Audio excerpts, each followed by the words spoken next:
Hello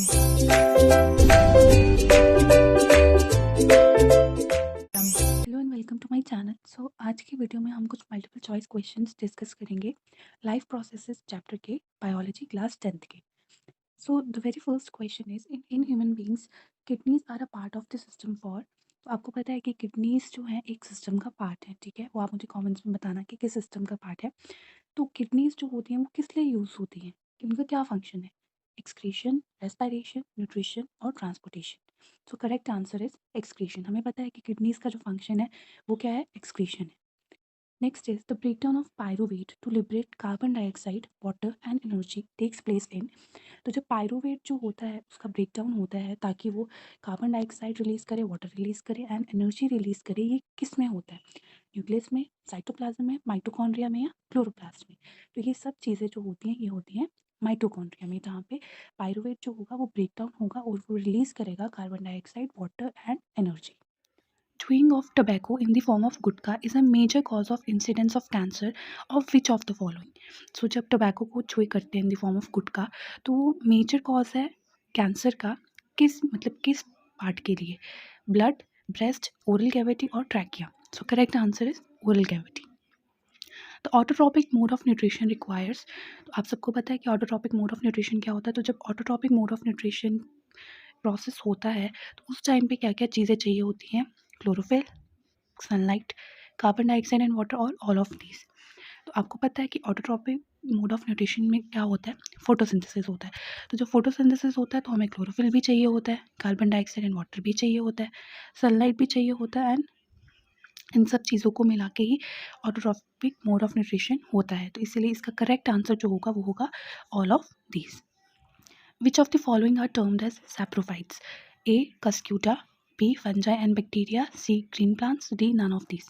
तो saprophytes क्या होते हैं? ये ऐसे ऑर्गेनिजम्स होते हैं जो saprophytic nutrition mode of nutrition जिनका होता है। सैप्रोफाइट्स ऐसे ऑर्गेनिज्म होते हैं जिनका मोड ऑफ न्यूट्रिशन होता है सैप्रोफिटिक, ठीक है। अब सैप्रोफिटिक मोड ऑफ न्यूट्रिशन क्या होता है? जिसमें कि ऑर्गेनिजम्स जो होते हैं वो डेड एंड डिकेइंग एनिमल्स के ऊपर डिपेंड करते हैं फॉर देयर न्यूट्रिएंट्स। तो इसका करेक्ट आंसर होगा फंजाई एंड बैक्टीरिया। तो fungi and bacteria they depends on dead and decaying plants या animals for their nutrition. Next is during the photosynthesis light reaction occur in which region of the chloroplast. तो दो तरह की reactions होती हैं, एक light reaction होती है, एक डार्क रिएक्शन होती है।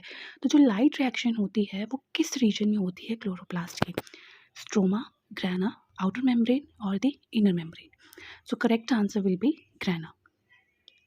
Glucose synthesized by the process of photosynthesis in green plant is a monosaccharide, disaccharide, polysaccharide और heteropolysaccharide. तो जब फोटोसिंथेसिस होती है ग्रीन प्लांट्स में उस टाइम पे जो ग्लूकोज की सिंथेसिस होती है वो जो ग्लूकोज होता है वो कैसा ग्लूकोज होता है? या तो वो मोनोसेक्राइड होता है, या डाइसेक्राइड होता है, या पॉलीसेक्राइड होता है, या हेटेरोपॉलीसेक्राइड होता है। तो जो ग्लूकोज सिंथेसिस होगा फोटोसिंथेसिस के टाइम वो होता है monosaccharide. Which of the following are associated with emulsification of fats to facilitate the action of lipase? Bile pigments, bile salts, both of these or none of these? So the correct answer is bile salts. So basically bile salts, they are associated with the emulsification of fats so that they can facilitate the action of the lipase.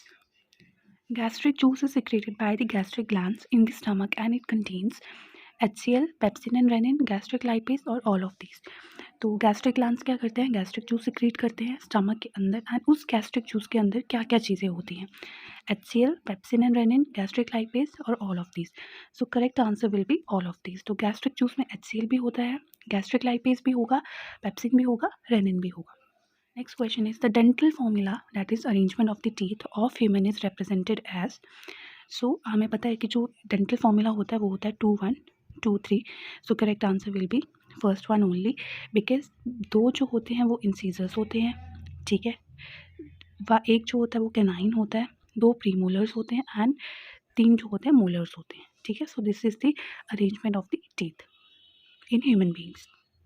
ATP is the energy currency for most of the cellular processes and it stands for adenosine diphosphate, adenosine tetraphosphate, adenosine triphosphate और adenosine monophosphate. तो ये तो सबको ही पता होगा कि ATP is the energy currency of the cell and ATP का जो फुल फॉर्म होता है वो होता है adenosine triphosphate. So option C will be the correct answer.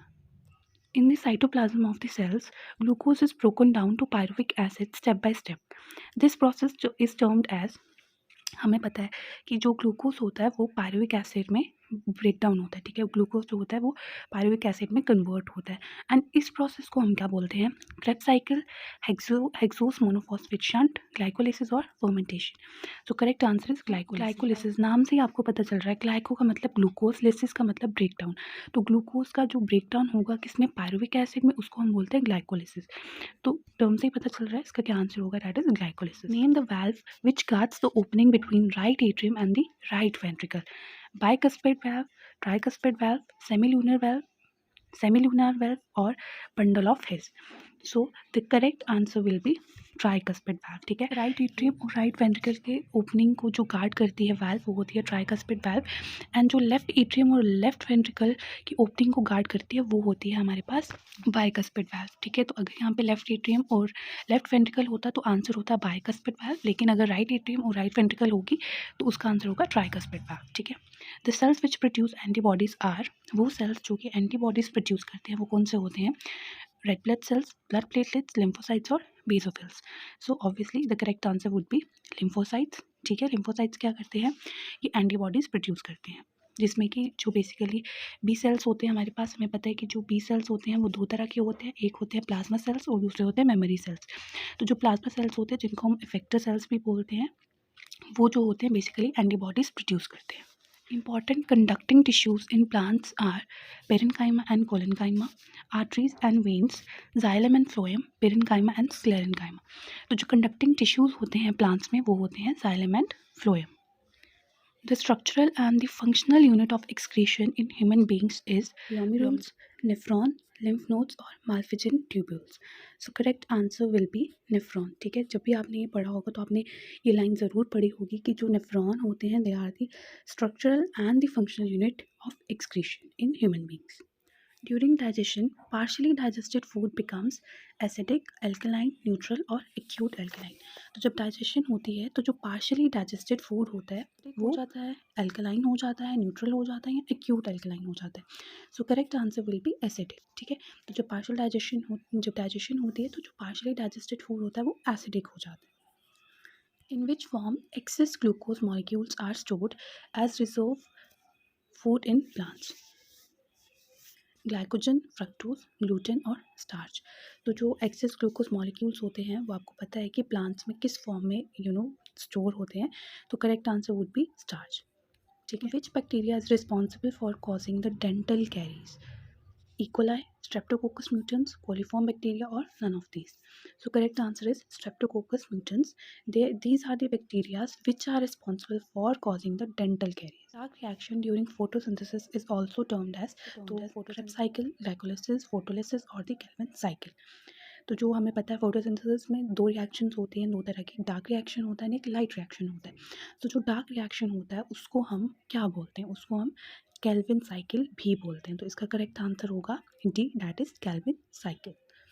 So that's it for today's video. अगर आपको वीडियो अच्छा लगा होगा then please like this video and subscribe to my channel for more such video. Thank you so much for watching.